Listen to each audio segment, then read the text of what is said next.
ਦੋਸਤੋ, ਜਦੋਂ ਇਸਲਾਮ ਨੂੰ ਖੂਨ ਦੀ ਜ਼ਰੂਰਤ ਪੇਸ਼ ਆਈ, ਜਿਸ ਤਰੀਕੇ ਸਾਡੇ ਹਾਂ ਕੋਈ ਬੰਦਾ ਮਰ ਰਿਹਾ ਹੋਵੇ, ਡਾਕਟਰ ਕਹਿ ਦੇਵੇ ਕਿ ਤੈਨੂੰ ਖੂਨ ਲੱਗ ਜਾਵੇ ਤੇ ਤੂੰ ਬਚ ਸਕਣਾ ਹੈ।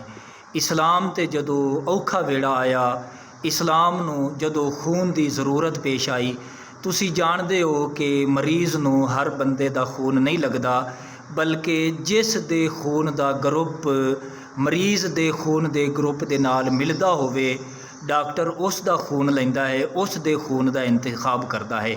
ਫਿਰ ਜਦੋਂ ਮਰੀਜ਼ ਨੂੰ ਉਹ ਖੂਨ ਲੱਗ ਜਾਂਦਾ ਹੈ ਤੇ ਉਹ ਬਚ ਜਾਂਦਾ ਹੈ।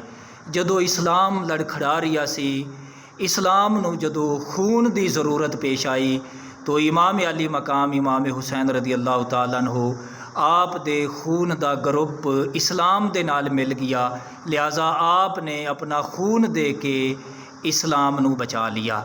बल्कि अहले बैत अतहार नबी पाक अलैहिस्सलाम दे खानदान दा खून दा ग्रुप इस्लाम दे नाल मिल गया।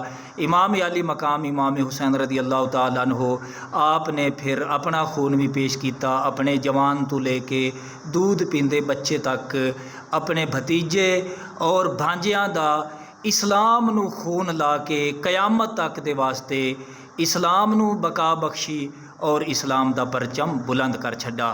दुनिया दी हर तहारत, हर पकीज़गी दा नाम इमाम हुसैन है।